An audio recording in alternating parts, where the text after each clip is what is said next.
आप सभी लोग। तो आज हम लोग करने वाले हैं आईसीएसई बोर्ड क्लास 10th का सिविक्स का 4th चैप्टर जो है जुडिशरी। तो जुडिशरी का जो फर्स्ट पार्ट है वो है सुप्रीम कोर्ट। तो आज हम लोग सुप्रीम कोर्ट के बारे में जानेंगे, ठीक है। तो सुप्रीम कोर्ट के बारे में जानने से पहले हमारी जो इंडिया की गवर्नमेंट है, यूनियन गवर्नमेंट है ना, तो वो 3 पार्ट्स में डिवाइडेड होती है। पहली लेजिस्लेटिव, दूसरी एग्जीक्यूटिव और तीसरी जुडिशरी। अब लेजिस्लेटिव कौन सी होती है? लेजिस्लेटिव वो होती है जो कि लॉज बनाती है, ठीक है, जैसे कि पार्लियामेंट। अब पार्लियामेंट लॉज बनाता है, अब लॉज तो बन गए लेकिन उसको एग्जीक्यूट भी करना है ना, तो फिर आती है एग्जीक्यूटिव। अब एग्जीक्यूट लॉज कौन करता है? President, prime minister, council of minister. हम देखते हैं कि वो ध्यान रखते हैं कि जो हमारे रूल्स हैं वो अच्छे से क्या एग्जीक्यूट हो रहे हैं, ठीक है। नेक्स्ट है जुडिशरी। अगर मान लो कोई भी हमारा लॉ कोई इंसान फॉलो नहीं कर रहा, या कोई कम्युनिटी या कोई अथॉरिटी फॉलो नहीं कर रही, तो उसके लिए बनाई है जुडिशरी कि हमारे लॉज को जो है प्रोटेक्ट करना है। अब जुडिशरी 3 पार्ट्स में डिवाइडेड होती है। 3 कोर्ट होते हैं जुडिशरी के। फर्स्ट सबसे हाईएस्ट होता है सुप्रीम कोर्ट, फिर हाई कोर्ट, फिर सबॉर्डिनेट कोर्ट। अब जो सबॉर्डिनेट कोर्ट होता है इसके अंदर फिर 3 आ जाते हैं। इस सबॉर्डिनेट कोर्ट या कह लो डिस्ट्रिक्ट कोर्ट, ठीक है। ये डिस्ट्रिक्ट कोर्ट हर एक डिस्ट्रिक्ट में प्रेजेंट है, हाई कोर्ट हर एक स्टेट में प्रेजेंट है, और सुप्रीम कोर्ट क्या है? इंडिया में दिल्ली में प्रेजेंट है। मतलब सुप्रीम कोर्ट एक ही होता है हर एक कंट्री का। तो अब ये जो डिस्ट्रिक्ट कोर्ट है ये आगे 3 फर्दर और में डिवाइडेड है। पहला है क्रिमिनल, फिर आगे टैक्स, और एक जो होता है हमारा नॉर्मल कोर्ट, ठीक है। तो ये हो गया जुडिशरी, इसमें डिवाइडेड है। अब जुडिशरी की जरूरत क्यों पड़ी है? अब हमें पता है लॉज को प्रोटेक्ट करने के लिए। एक पॉइंट तो यही बन गया कि लॉज को प्रोटेक्ट करने के लिए हमें जुडिशरी की जरूरत पड़ी है। फिर क्या है? To interpret the constitution. अब टू इंटरप्रेट द कॉन्स्टिट्यूशन का मतलब क्या है कि मान लो एक हमारी इंडिया में 2 तरह की गवर्नमेंट होती है ना।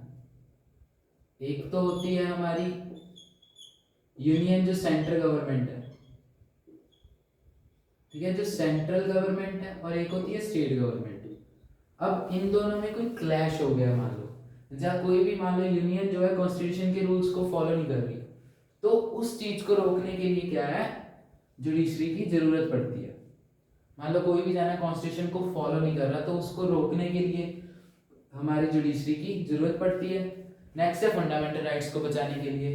अब मान लो कोई भी हमारे फंडामेंटल राइट्स को अबॉलिश कर रहा है, कि कोई कह रहा है भाई तुम बोल नहीं सकते, अब हमें तो राइट है, राइट टू स्पीक, ठीक है ना। तो ये अगर मान लो हमारी फंडामेंटल राइट को कोई भी वायलेट कर रहा है या अबॉलिश कर रहा है, तो हम सीधा जाके कोर्ट में कंप्लेंट कर सकते हैं। तो जुडिशरी हमारे फंडामेंटल राइट को भी प्रोटेक्ट करता है। नेक्स्ट क्या करता है? सुपरमेसी ऑफ कॉन्स्टिट्यूशन, कि जो कॉन्स्टिट्यूशन है वो सबसे हाईएस्ट है।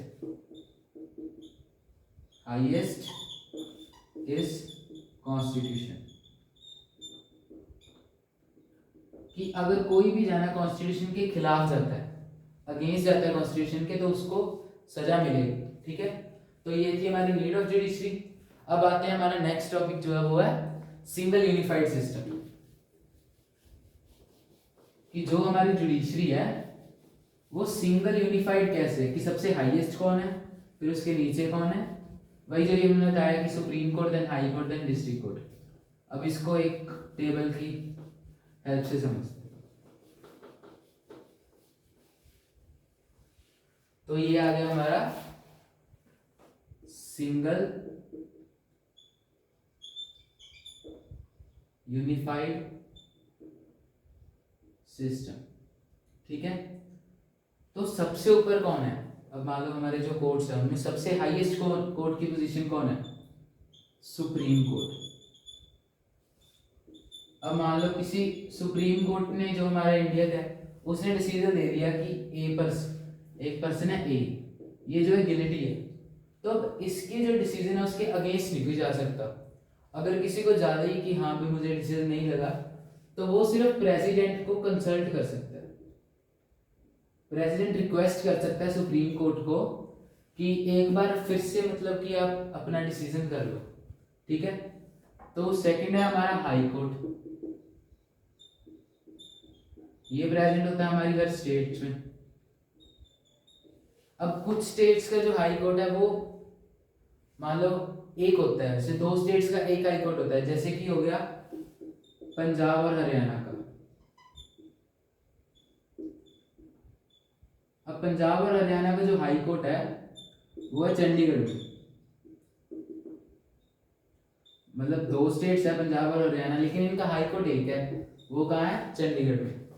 इसके नीचे आ गया फिर वही हमारा सबऑर्डिनेट कोर्ट,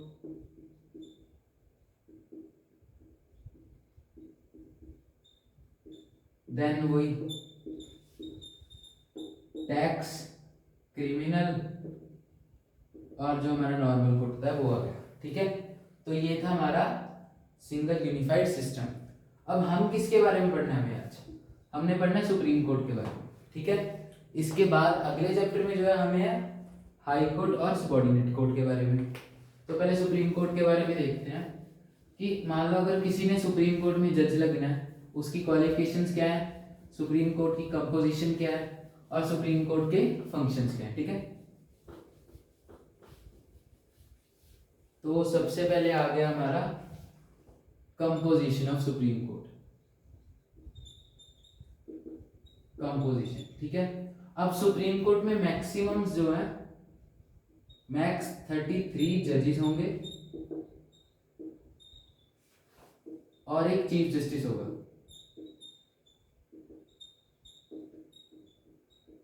ठीक है, 33 जजेस और एक चीफ जस्टिस, तो टोटल कितने हो गए? 34। लेकिन ये क्या मैक्सिमम लिमिट है कि अगर पार्लियामेंट को जरूरत पड़ती है तो वो 34 जो जजेस हमारे टोटल करता है। अगर नॉर्मली ये जो जजेस के नंबर है ना ये चेंज होते हैं अकॉर्डिंग टू नीड। ठीक है, अगर नीड, ये देखो ये है नीड के डायरेक्टली प्रोपोर्शनल नंबर ऑफ जजेस। ठीक है, अगर नीड इंक्रीज होगी तो नंबर ऑफ जजेस इंक्रीज होंगे, अगर नीड डिक्रीज होगी तो नंबर ऑफ जजेस डिक्रीज होंगे।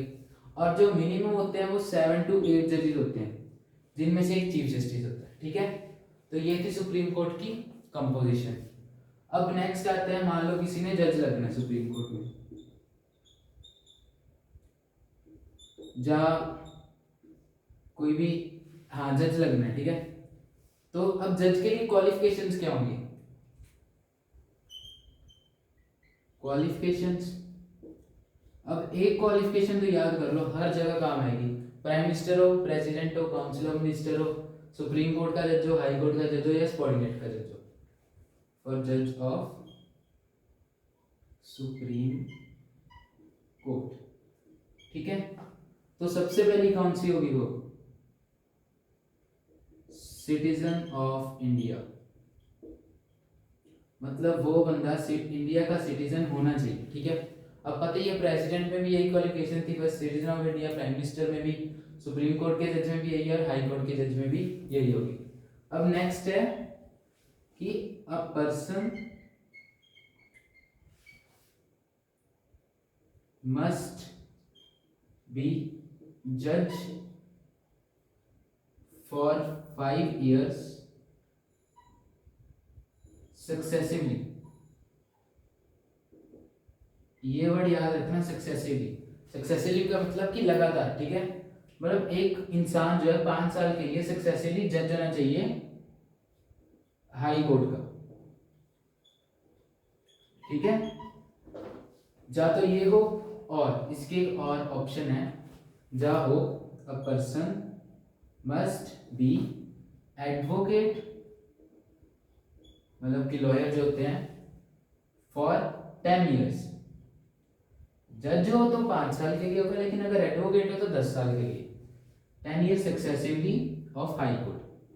ठीक है, मतलब कि जा तो आप 5 साल के लिए हाई कोर्ट के जज रहो लगातार, तो फिर आप क्वालिफाइड हो सुप्रीम कोर्ट के जज के लिए। जब आप 10 साल मान लो लगातार सर्विस कर रहे हो हाई कोर्ट की एडवोकेट के तौर पे, तो भी आप सुप्रीम कोर्ट के जज के लिए क्वालिफाइड हो। अब जो लास्ट क्वालिफिकेशन आ गई वो है बी आ डिस्टिंग्विश्ड जूरिस्ट। अब बी ए डिस्टिंग्विश्ड जूरिस्ट का मतलब क्या है कि आपको जो लॉ की सारी नॉलेज है, लेकिन आप हाई कोर्ट में मान लो जज नहीं हो, एडवोकेट नहीं हो, और आपका प्रेसिडेंट के साथ भी कॉन्टैक्ट है। अब प्रेसिडेंट आपकी नॉलेज को देखता है कि हाँ इसको सारी नॉलेज है जो है कॉन्स्टिट्यूशन की, ये सब कुछ, तो भी आप जो सुप्रीम कोर्ट के जज के लिए क्वालिफाइड हो। ठीक है, ये समझ आ गया। कंपोजिशन ऑफ सुप्रीम कोर्ट 33 जजेस और एक चीफ जस्टिस, मैक्सिमम लिमिट, लेकिन नीड के प्रोपोर्शनल है नंबर ऑफ जजेस। अगर नीड इंक्रीज होगी तो नंबर ऑफ जजेस इंक्रीज होंगे। अब अगर मान लो किसमें जज लगना है सुप्रीम कोर्ट में, तो उसकी क्वालिफिकेशंस, सबसे पहले सिटीजन ऑफ इंडिया, दूसरी कोई भी जज हो 5 साल के लिए हाई कोर्ट का, या एडवोकेट हो 10 साल के लिए हाई कोर्ट के, जहाँ प्रेसिडेंट के ओपिनियन में डिस्टिंग्विश जूरिस्ट हो, मतलब कि वो आपको डायरेक्टली जानता है, फेस टू फेस जानता है कि हाँ इसको सारी नॉलेज है, तो ये क्वालिफाई कर सकता है सुप्रीम कोर्ट बनने के, सुप्रीम कोर्ट का जज बनने के। अब जो इसकी इलेक्शन होती है, ये जो जजेस की इलेक्शन होती है, अब ये इलेक्ट कौन करता है? अब ऐसा तो है नहीं कि इनके लिए भी हम वोटिंग सिस्टम करेंगे, तो इनको इलेक्ट करता है हमारा प्रेसिडेंट, लेकिन प्रेसिडेंट अकेला नहीं करता। अब मान लो ये देखो, इलेक्शन फॉर जज of supreme court, supreme court की बात चल रही है, तो कौन करता है? प्रेसिडेंट विद कंसल्टेशन ऑफ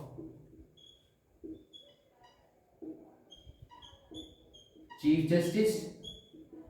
अब प्रेसिडेंट और चीफ जस्टिस के कंसल्टेशन से, और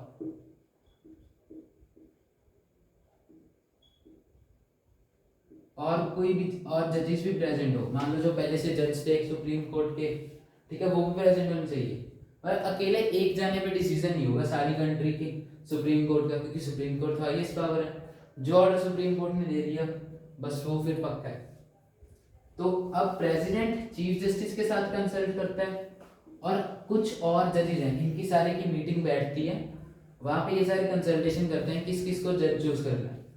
और जब चीफ जस्टिस को इलेक्ट करना होता है, तो पुराने वाले चीफ जस्टिस के साथ इसकी कंसल्टेशन होती है। ठीक है, तो ये हो गया हमारा इलेक्शन ऑफ जज ऑफ सुप्रीम कोर्ट। नेक्स्ट, अब ऑफिस की टर्म कितनी होती है? मान लो कोई जना जज तो लग गया, लेकिन कितने साल तक रहेगा, कब तक रहेगा जज, वो भी तो बताना चाहिए। तो एक इंसान जज रह सकता है 65 ईयर, ठीक है। जब तक वो 65 ईयर्स की एज का नहीं होता, तब तक वो सुप्रीम कोर्ट में जज रह सकता है या चीफ जस्टिस रह सकता है। लेकिन जब वो 65 का हो गया, तब उसको रिमूव कर देंगे। ये तो हो गया नॉर्मल। अब मान लो कोई भी शक होता है किसी को कि जो हमारा चीफ जस्टिस या जजेस सही डिसीजन नहीं ले रहे, तो उसके लिए हम क्या करते हैं? इम्पीचमेंट। ठीक है, इसमें क्या होता है कि जो जज है उसके अगेंस्ट जो है ऑर्डर पास हो जाता है, और 2/3 मेंबर्स ऑफ बोथ हाउसेस,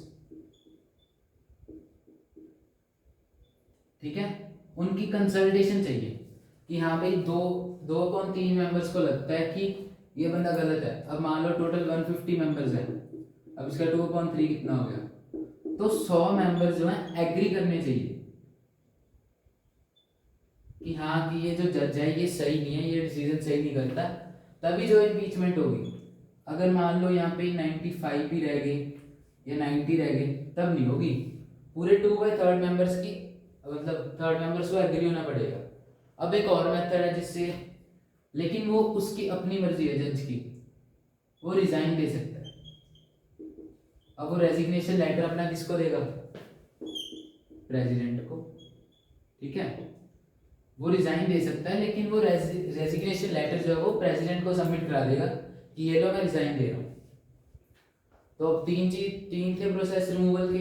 एक तो जब 65 ईयर्स की एज हो जाए, एक रिजाइन दे दे, और तीसरा था इम्पीचमेंट कि 2/3 मेंबर्स के लोकसभा को एग्री होना पड़ेगा कि ये जज जो है ठीक नहीं है। ठीक है, अब आप सोचोगे कि अगर मान लो कोई है ना 62 में 2 ईयर्स की एज में है, तो उसको सिर्फ 3 साल के लिए जज बनाया जाएगा। ऐसे नहीं है कि उसको 5 साल के लिए रखेंगे। बस मान लो कितनी भी एज है, अगर मान लो 64 है तो 65 तक की रहेगा, एक्सटेंड नहीं हो सकती। ठीक है, ये लिमिट होती है। तो अब अगला टॉपिक जो हमारा जो है ज्यूरिसडिक्शन। अब ज्यूरिसडिक्शन का मतलब होता है कि जो सुप्रीम कोर्ट है उसके पास पावर है कि वो कोई भी पावर को एक्साइज कर सकता है। अब एक्साइज का मतलब कि वो कोई कुछ भी कर सकता है, ज्यूरिसडिक्शन। ठीक है, मान लो कोई भी ऑर्डर जो है उसको लेट कर सकता है। जब मान लो कोई केस चल रहा है हाई कोर्ट में, तो वो सीधा मांग सकता है कि मुझे ये केस दो, मैं इसके ऊपर रिसर्च करूंगा। अब जो ज्यूरिसडिक्शन है इसको 5 कैटेगरीज में डिवाइड किया गया है। एक तो है ओरिजिनल, एक है एपिलिएट, तीसरी है एडवाइजरी। ठीक है, और बाकी जो दो कैटेगरीज है वो है कि कॉन्स्टिट्यूशन का गार्डियन है ये, और जो फंडामेंटल राइट्स को है वो प्रोटेक्ट करता है, ये इसमें आ गया गार्डियन ऑफ कॉन्स्टिट्यूशन में। और जो है एडमिनिस्ट्रेटिव फंक्शंस,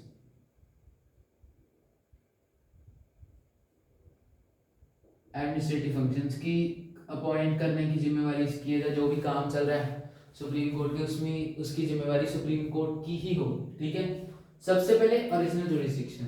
अब ओरिजिनल ज्यूरिसडिक्शन में क्या होता है कि सुप्रीम कोर्ट डायरेक्टली केस आता है सुप्रीम कोर्ट के पास। ठीक है, मान लो पहले जैसे तो वो होता था कि पहले अगर मान लो डिस्ट्रिक्ट कोर्ट में गया, अगर डिस्ट्रिक्ट कोर्ट में जो मान लो उसका सोल्यूशन आ गया, जहाँ क्योंकि रिजल्ट आ गया, तो जो बंदा है वो एग्री नहीं है तो वो हाई कोर्ट को कंसल्ट करेगा। अगर हाई कोर्ट के डिसीजन से भी एग्री नहीं है तो वो सुप्रीम कोर्ट को कंसल्ट करेगा। लेकिन यहाँ पे क्या है, सीधा सुप्रीम कोर्ट के पास आता है केस। अब ये कब होता है, जब मतलब सेंट्रल एंड स्टेट गवर्नमेंट के बीच में कोई क्लैश हो। ठीक है, जहां 2 स्टेट्स के बीच में हो, जहां एक स्टेट और एक यूनियन टेरिटरी के बीच में। ठीक है, ये 3 केसेस हैं जब सीधा सुप्रीम कोर्ट के पास केस आता है। पहला, अगर मान लो सेंट्रल और स्टेट की जो व्यूज है वो मिल नहीं रहे, जब उनके बीच में क्लैश हो गया, तो सीधा सुप्रीम कोर्ट डिसाइड करेगी, वो हाई कोर्ट के पास थोड़ी ना जाएंगे, ये तो सेंट्रल गवर्नमेंट है ना। अब 2 स्टेट के बीच में हो गया, अब मान लो पंजाब और हरियाणा के हो गया, ये इनका तो चलो एक ही, हाँ ठीक है, एक ही हाई कोर्ट है। मान लो कोई भी और स्टेट ले लो, तो उनके बीच में हो गया, ये डिस्प्यूट हो गया, तो अब मान लो एक स्टेट है उसका हाई कोर्ट उसकी तरफदारी करेगा, दूसरे का दूसरी, तो उनको सीधा जाना पड़ेगा सुप्रीम कोर्ट के पास। ठीक है, नेक्स्ट है एक स्टेट और एक यूनियन टेरिटरी। अब यूनियन टेरिटरी के पास सुप्रीम कोर्ट नहीं होता, लेकिन स्टेट के पास होता है, तो वो स्टेट की तरफदारी करेगा ना, तो इसलिए ये क्या करता है, सुप्रीम कोर्ट के पास सीधा केस जाता है। ठीक है, नेक्स्ट है हमारा एपिलेट ज्यूरिसडिक्शन। इसमें क्या होता है, Supreme Court can ask High Court और lower courts to examine the case. अब इसका मतलब क्या हुआ कि मान लो कोई केस चल रहा है हाई कोर्ट में और सुप्रीम कोर्ट बैठा है, वो सोच रहा है कि चलो क्या देखते हैं कि क्या केस है, अभी इतने टाइम से मान लो वो केस चल रहा है, तो वो ऑर्डर करता है हाई कोर्ट को कि उसको सारे जो भी प्रूफ्स है या कुछ भी केस के रिलेटेड है सब कुछ उसे दे। अब वो केस सुप्रीम कोर्ट के अंदर आ गया। ठीक है, अब मान लो हम पुराने जमाने करते बात कि एक साम्राज्य है, ठीक है, उसमें जो है महारानी है, तो जो अब गांव के लोग हैं वो परेशान है मान लो किसी भी चीज से, और जो मंत्री हैं वो सही तरह से डिसीजन नहीं ले रहे, जब मान लो बहुत टाइम से उनका केस चल रहा है, तो जो महारानी होगी वो क्या करेगी, वो मंत्रियों को कहेगी कि अब ये केस मेरा हुआ, ठीक है, तो अब ये केस मैं संभालूंगी। तो इसीलिए जो सारा केस होगा वो किसके अंडर आ जाएगा, महारानी के। तो ऐसे ही है कि यहाँ पे जो भी केस होगा वो किसके अंडर आ जाएगा, सुप्रीम कोर्ट के।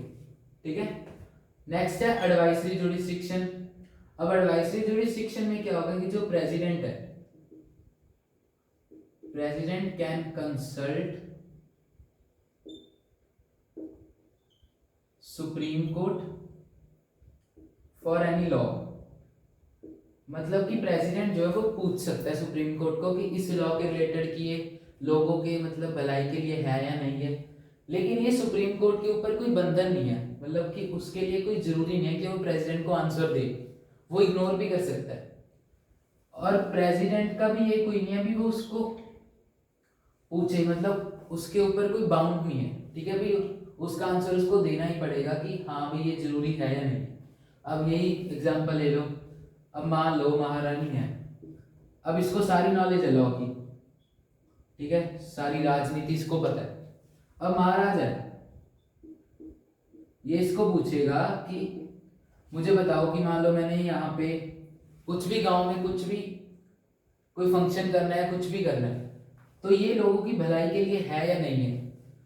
ये सिर्फ उसको पूछ रहा है, उससे एडवाइस मांग रहा है, ठीक है, उससे एडवाइस मांग रहा है। ना ही इस पे कोई जरूरी है कि ये उसकी बात माने, ना ही इस पे जरूरी है भाई ये उसकी बात का आंसर दे, ठीक है, इसकी अपनी मर्जी है। मान लो ये कहती मैं नहीं आंसर दूंगी, जो मर्जी करो, और मान लो अगर इसने एडवाइस दे भी दी तो ये कहता मुझे तो तेरी बात में विश्वास नहीं है, मैं नहीं तेरी बात, ठीक है। तो नेक्स्ट है गार्डियन ऑफ कॉन्स्टिट्यूशन। अब जो सुप्रीम कोर्ट है वो कॉन्स्टिट्यूशन का गार्डियन है। अब कैसे, अब मान लो जो भी हमारी फंडामेंटल राइट्स है उनको प्रोटेक्ट करता है ये, और जो कोई भी अगर कॉन्स्टिट्यूशन के अगेंस्ट जा रहा है, कोई भी लॉ को वायलेट कर रहा है, तो उसको ये इमिडिएटली इम्प्रिजन कर सकता है, उसको जेल में डाल सकता है, ठीक है। अब एडमिनिस्ट्रेटिव फंक्शन जो है इसके बाकी कि किसी को भी अपॉइंट करना सुप्रीम कोर्ट में, कोई काम कैसे की प्रोग्रेस चल रही है सुप्रीम कोर्ट की, जब कुछ छोटे मोटे काम जैसे होते हैं कि अगर कोई जज सही तरह से डिसीजन कर रहा है या नहीं कर रहा, और कोई प्रोग्रेशन को देख के कि सुप्रीम कोर्ट का जो मान लो एक केस है वो कितना टाइम से चल रहा है या उसका डिसीजन क्यों नहीं आ रहा, ठीक है, तो ये इसका हो गया था जुरिस्डिक्शन। अब मान लो हमें फंडामेंटल जो राइट्स है वो प्रोटेक्ट करनी है। अब उसके लिए क्या होता है, एक रिट जारी करता है सुप्रीम कोर्ट। अब रिट क्या होता है, रिट होता है एक रिटन ऑर्डर। अब इसमें हम फिर से ये एग्जांपल लेंगे साम्राज्य वाली। अब ये देखो, टू प्रोटेक्ट फंडामेंटल राइट्स, ठीक है। अब फंडामेंटल राइट्स को प्रोटेक्ट करना है, तो अब जो हमारी फंडामेंटल राइट्स को प्रोटेक्ट करने के लिए कुछ रिट जारी करता है। अब रिट क्या होती है, writ is a written legal order, ठीक है। रिट एक लीगल रिटन ऑर्डर होता है जो कि सुप्रीम कोर्ट जारी करती है कि अब तो आपको हमारी ये बात माननी पड़ेगी, ये ऑर्डर है एक। अब रिट 5 तरह की होती है। सबसे पहली रिट होती है हेबियस कॉर्पस की। अब हेबियस कॉर्पस क्या कहता है कि मान लो कोई भी इंसान है, उसको पुलिस वाले बिना कोई वारंट के उसके घर पे चेकिंग करने आ गए और उसको पकड़ के ले गए। अब उसका कोई रिश्तेदार है या उसका कोई मान लो फैमिली में से ही है, वो जाके सुप्रीम कोर्ट को हेबियस कॉर्पस की अपील करता है कि इनके पास ना ही पुलिस वालों ने, आप या तो आप ऑर्डर दिखाओ कि सुप्रीम कोर्ट ने ऑर्डर दिया पुलिस वालों को कि आप इस बंदे को अरेस्ट कर लो, ठीक है, ना ही वो है, ना ही की वारंट है, घर पे इंस्पेक्शन करने आ गए। तो अगर ऑफिस में है पुलिस के, मतलब कि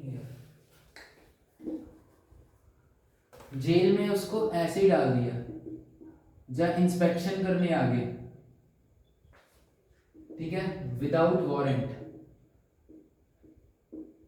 अब हमने देखा ये मूवीज में कि अगर पुलिस वाले आते हैं जब कोई, तो वो कहते हैं अपना वारंट दिखाओ कि उनके पास कहाँ पे रिटन ऑर्डर है कि आप इस बंदे के घर पे इंस्पेक्शन करो या उसको सीधा अरेस्ट करो, ठीक है।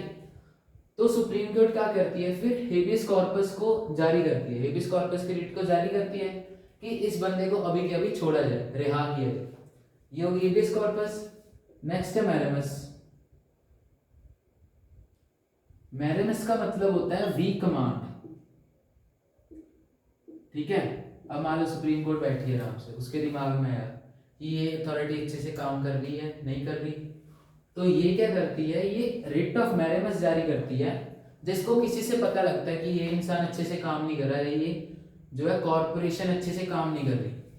तो ये क्या करती है, वी कमांड मतलब कि मैरेमस की रिट जो जारी करके वो कहती है कि मैं तुम्हें ऑर्डर देती हूँ, सुप्रीम कोर्ट कहती है मैं तुम्हें ऑर्डर देती हूँ कि तुम ये जो अपना काम है ये अच्छे से कर लो, नहीं तो बहुत बुरा होगा। अब मान लो वही एग्जांपल साम्राज्य वाली, जो महारानी थी, ठीक है, अब उसके पास एक कोई विलेजर आया, विलेजर ए आया मान लो, उसको कह के गया कि कोई अच्छे से काम नहीं करता, ठीक है, या कोई की जगह मान लो फाइनेंस मिनिस्टर लगा लो या कुछ भी लगा लो, चलो फाइनेंस मिनिस्टर, ठीक है, वो अच्छे से काम नहीं करता, तो महारानी क्या करेगी, रिट ऑफ मैरेमस को जारी कर देगी, ये रिटर्न में ऑर्डर दे देगी रिट ऑफ मैरेमस का। ये किसको देगी, फाइनेंस मिनिस्टर को रिट ऑफ मैरेमस का ऑर्डर दे देगी कि मैं तुम्हें ऑर्डर देती हूँ, मैं तुम्हें कमांड करती हूँ कि तुम अपना काम अच्छे से कर लो। अगर मुझे फिर से तुम्हारे खिलाफ कोई कंप्लेंट आई, जब मुझे पता लगा कि तुम अच्छे से काम नहीं कर रहे, फिर तुम अपनी जॉब से निकल जाओ, ठीक है। तो ये होगी रिट ऑफ मैरेमस। अब रिट ऑफ मैरेमस के आगे तीसरी रिट है जो है रिट ऑफ प्रोहिबिशन। अब रिट ऑफ प्रोहिबिशन क्या कहती है, रिट ऑफ प्रोहिबिशन, अब रिट ऑफ प्रोहिबिशन कहती है कि मान लो जो लोअर कोर्ट है, हाई कोर्ट है, वो अपनी पावर को गलत इस्तेमाल कर रहे हैं, जो उनके पास पावर की लिमिट है उससे ऊपर जा रहे हैं, ठीक है। तो अगर वो उससे ऊपर गए तो रिट ऑफ प्रोहिबिशन जारी कर देती है कि आप अपनी जो लिमिट्स के अंडर रहो। हाई कोर्ट को कहती है, जब मान लो सबऑर्डिनेट कोर्ट्स है, कि आप अपनी जो है लिमिट्स के अंडर रहो, ठीक है। तो ये होगी हमारी रिट ऑफ प्रोहिबिशन। अब नेक्स्ट रिट है हमारी रिट ऑफ क्यू ग्रांटो।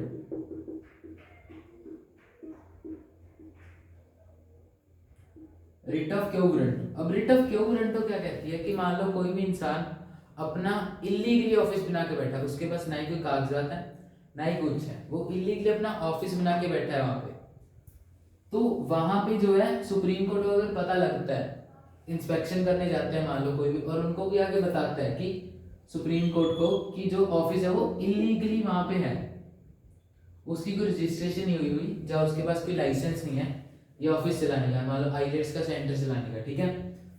तो वो क्या करेगी, Supreme Court writ of quo warranto को जारी कर देगी, अपना ये ऑफिस अभी के अभी छोड़ जाओ, ठीक है। अब आपको कि लीगली ऑफिस कौन रखता है, अब मान लो कई एजेंट्स होते हैं जैसे कि वो सॉरी कि वो पैसे तो ले लेते हैं, मान लो किसी बच्चे को कह दिया कि हाँ हम आपको पहुंचा देंगे कनाडा, ठीक है, पैसे लेके जब 10 दिन बाद वो जो स्टूडेंट है वो उनसे अपना वीजा लेने आता है तो वो वहां से भाग जाते हैं। अब ऐसे अगर हर जगह रजिस्ट्रेशन कराने लग गए तो उनका तो नुकसान हो जाएगा, इसलिए वो इलीगली ऑफिस को ऑक्यूपाई कर लेते हैं किसी भी। जब सुप्रीम कोर्ट को पता लगता है कि इलीगली ऑफिस ऑक्यूपाइड है तो वो फिर उन्हें उनसे खाली करवाती है जो ऑफिस। अब नेक्स्ट रिट जो है रिट ऑफ सेरिटोरियल, ये क्या कहती है, रिट ऑफ प्रोहिबिशन के बिल्कुल सेम है कि मान लो कोई भी लोअर बॉडी है अपनी पावर का गलत इस्तेमाल कर रही है जो कॉन्स्टिट्यूशन के अगेंस्ट जा रही है, तो वो सुप्रीम कोर्ट रिट ऑफ सेरिटोरियल क्या करेगी, जारी कर देगी कि आप अपनी पावर में अंडर पावर रहो और क्या है कॉन्स्टिट्यूशन के अंदर रहो, उसे ऊपर जाने की जरूरत नहीं है। हमने पढ़ा था ना सबसे पहला फंक्शन क्या था कि कॉन्स्टिट्यूशन सबसे ऊपर है। अब इसकी मान लो एक एग्जांपल लेते हैं वही वही, ठीक है, वो महारानी वाली एग्जांपल ही रखो। अब एक एग्जांपल से समझ आ रहा है तो उसी से रखते हैं। अब इस एग्जांपल में क्या है, इसको पता लगा कि मान लो कोई भी मंत्री है, ठीक है, वो अपनी पावर का गलत इस्तेमाल कर रहा है और वो कहता है कि मैं महाराजा हूं या मैं महारानी हूं कुछ भी, ठीक है।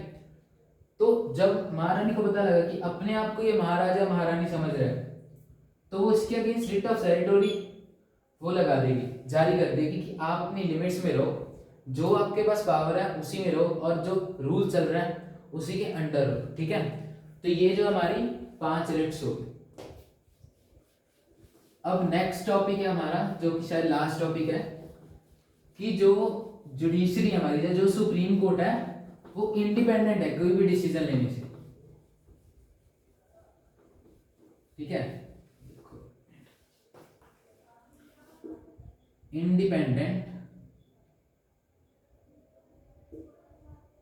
The independency of supreme court. ठीक है, कि अब इंडिपेंडेंसी है सुप्रीम कोर्ट की, इसके ऊपर किसी का भी जोर नहीं है। मान लो कोई प्राइम मिनिस्टर कहता है कि अगर तूने मेरे लिए डिसीजन, मतलब मेरी तरफ डिसीजन ना किया तो मैं ये कर दूंगा, ये कर दूंगा, जज को धमकी देता है, तो इसको कोई भी मान लो धमकी से डरना नहीं है। ठीक है, सुप्रीम कोर्ट को इंडिपेंडेंट होना पड़ता है, न्यूट्रल होना पड़ता है। सबसे बड़ी बात, न्यूट्रल होना पड़ता है कि किसी की भी तरफ नहीं होना। मान लो सुप्रीम कोर्ट के जज का वो उसका भाई है, ठीक है, और ये कोई एक्स या ए भी पर्सन है, तो ऐसे नहीं है कि उसका भाई है तो उसी के तरफ का डिसीजन लेगा। जो सही बनेगा, जो सही डिसीजन आएगा सारे सबूतों को देखते हुए, ठीक है, उसी के हिसाब से डिसीजन लिया जाएगा। और अगर मान लो कोई भी जज ऐसा करता है कि अपने रिश्तेदार की तरफ से का डिसीजन लेता है, जब मान लो कुछ भी गलत डिसीजन लेता है, सही डिसीजन नहीं लेता, जब किसी की धमकी के अंडर आके कह रही है अगर तूने मेरे तरफ का डिसीजन नहीं लिया तो मैं तुझे मार दूंगा, ये कर दूंगा, तो तब क्या होगा, इम्पीचमेंट वाला प्रोसेस तब होगा। ठीक है, तब होगा इम्पीचमेंट वाला प्रोसेस, जो होगा रिमूवल ऑफ द जज। अब कैसे जो सुप्रीम कोर्ट है वो शो करता है कि हमारा जो इंडिपेंडेंट है, जो सुप्रीम कोर्ट का वो इंडिपेंडेंट है। अब जैसे कि जो जजेस अपॉइंट करते हैं वो सिर्फ एक जना नहीं करता, प्रेसिडेंट भी करता है, साथ में चीफ जस्टिस भी करता है, और कुछ जजेस भी करते हैं। और जो रिमूवल है उसके लिए इम्पीचमेंट का प्रोसेस है ना, कि अगर मान लो कोई भी जज सही तरह काम नहीं करे तो हम इम्पीचमेंट लागू कर सकते हैं। अगर ये ना हो तब तो क्या करते, वो जज तो 65 ईयर्स की एज तक वहीं पे बैठा रहता है। मान लो 60 क्या, वो 5 साल पढ़े है लेकिन वो गलत डिसीजन ले रहा है, किसी के डर के अंदर आ गया, जब मान लो किसी अपने रिश्तेदार की तरफ का डिसीजन ले रहा है, तो 5 साल तो हमें गलत जो डिसीजन है उसके अंदर रहना पड़ेगा ना, इसलिए तो इम्पीचमेंट लागू की। ये कुछ फैक्टर है जो शो करते हैं कि जो सुप्रीम कोर्ट है वो इंडिपेंडेंट है। तो इसी के साथ जो हमारा चैप्टर खत्म हो गया है। So I hope you like the video. अगर ये वीडियो पसंद आई हो तो चैनल को सब्सक्राइब और वीडियो को लाइक जरूर करें।